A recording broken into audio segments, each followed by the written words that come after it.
ಇನ್ನು PUC ನಂತರ ಮುಂದೇನು ಅಂತಕ್ಕಂಥದ್ರ ಬಗ್ಗೆ ನಿಮ್ಮ ಪಬ್ಲಿಕ್ ಟಿವಿ ಪ್ರಸ್ತುತಪಡಿಸ್ತಾ ಇರುವ 8ನೇ ಆವೃತ್ತಿಯ ವಿದ್ಯಾಪೀಠ ಕಾರ್ಯಕ್ರಮ ಇವತ್ತು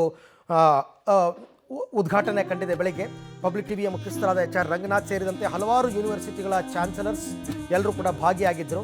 ಈಗಾಗಲೇ ಸಾವಿರಾರು ವಿದ್ಯಾರ್ಥಿಗಳು ನೋಂದಾಯಿಸಿಕೊಂಡಿದ್ದಾರೆ, ತಮ್ಮ ಮಾಹಿತಿಯನ್ನು ಪಡಿತಾ ಇದ್ದಾರೆ. ಯಾವ ಕೋರ್ಸ್ ಸೇರಿಕೊಂಡ್ರೆ ಒಳ್ಳೆಯದು, ಯಾವ ಕಾಲೇಜ್ ಬೆಸ್ಟು, ಯಾವ ಯೂನಿವರ್ಸಿಟಿ ಬೆಸ್ಟು, ಎಲ್ಲದರ ಬಗ್ಗೆ ಸಮಗ್ರ ಮಾಹಿತಿ ಒಂದೇ ಸೂರಿನ ಅಡಿ ಬೆಂಗಳೂರಿನ ಅರಮನೆ ಆವರಣದಲ್ಲಿರ್ತಕ್ಕಂಥ ಗಾಯತ್ರಿ ವಿಹಾರದಲ್ಲಿ ಇವತ್ತು ಮತ್ತು ನಾಳೆ 2 ದಿನ ಇದರ ಸದುಪಯೋಗವನ್ನು ತಾವು ಪಡ್ಕೋಬೇಕು. ಏನೇನು ಮಾಹಿತಿ ಬೇಕೋ ಎಲ್ಲ ಪ್ರತಿದು 8ನೇ ಆವೃತ್ತಿ, ಮೊದಲನೇದೇನಲ್ಲ. ಹಾಗಾಗಿ ಮುಂದೇನು ಅಂತಕ್ಕಂಥ ವಿದ್ಯಾರ್ಥಿಗಳಿಗೆ, ಯಾಕೆಂದರೆ PUC ರಿಸಲ್ಟ್ ಬಂದಿದೆ, CET ರಿಸಲ್ಟ್ ಬಂದಿದೆ, ಮುಂದೇನು ಮಾಡಬೇಕು, ಬರೀ ಮೆಡಿಕಲ್ ಇಂಜಿನಿಯರಿಂಗೇನಾ, ಇನ್ನೂ ಏನಾದರೂ ಕೋರ್ಸ್ ಇದೆಯಾ ಅಂದರೆ ತುಂಬ ಇದೆ. ಹಾಗಾಗಿ ಇವತ್ತಿನ ಕಾರ್ಯಕ್ರಮ ಇವತ್ತು ನಾಳೆ 2 ದಿನ ಅದನ್ನು ಸದುಪಯೋಗ ಪಡಿಸಿಕೊಳ್ಳೋದಕ್ಕೆ ಇಲ್ಲಿ ಇಡೀ ಸ್ಟಾಫ್ ಅಲ್ಲಿ ಒಂದು ಸಂಭ್ರಮ ಕಾಣಿಸ್ತಾ ಇದೆ.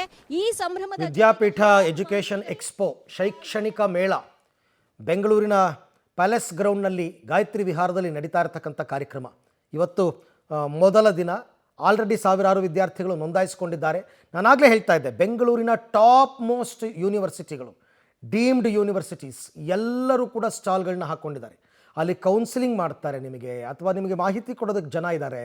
ನೀವು ಹೋಗಿ ಯಾವುದೇ ಕಾಲೇಜು ನಿಮಗೆ ಇಷ್ಟ ಇರ್ತಕ್ಕಂಥ ಕಾಲೇಜಿನ ಶೆಲ್ಟರ್ನಲ್ಲಿ ಕೂತ್ಕೊಂಡು ಎಲ್ಲ ರೀತಿಯ ಮಾಹಿತಿ, including fees structure, academic courses, admission process, ಎಲ್ಲದರ ಬಗ್ಗೆನೂ ಕೂಡ ಮಾಹಿತಿಯನ್ನು ನೀವು ಅಲ್ಲಿ ಪಡಿಬಹುದು.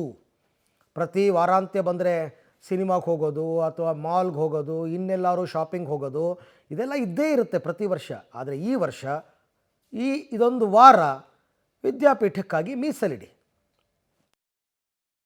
ಮಹಾಕುಂಭ ಅಂದರು, ಒಂದು ರೀತಿ ಕುಂಭಮೇಳನೇ ಅದು.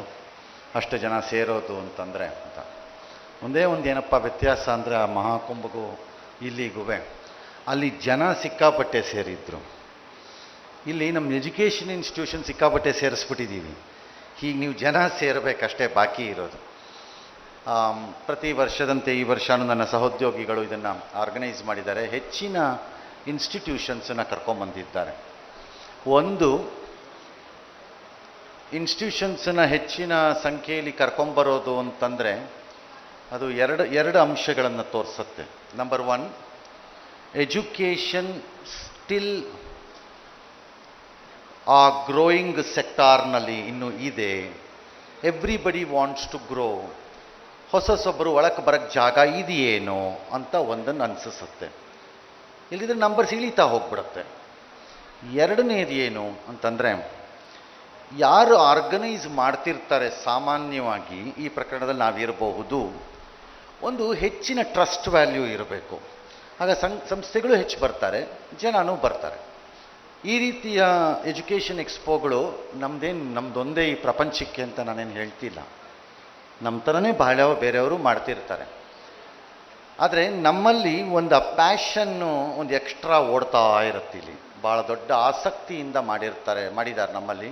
ಶೈಕ್ಷಣಿಕ ಮೇಳ ಇವತ್ತು ಮತ್ತು ನಾಳೆ ಬೆಂಗಳೂರಿನ ಪ್ಯಾಲೇಸ್ ಗ್ರೌಂಡ್ ಗಾಯತ್ರಿ ವಿಹಾರ್, ಮರಿಬೇಡಿ. ನಿಮ್ಮ ಅನುಕೂಲಕ್ಕಾಗಿ, ನಿಮ್ಮ ಒಳ್ಳೆಯದಕ್ಕೋಸ್ಕರ ಇದನ್ನು ಮಾಡಿರ್ತಕ್ಕಂಥದ್ದು. ಹಾಗಾಗಿ ಸದುಪಯೋಗ ಪಡಿಸ್ಕೊಳ್ಳಿ.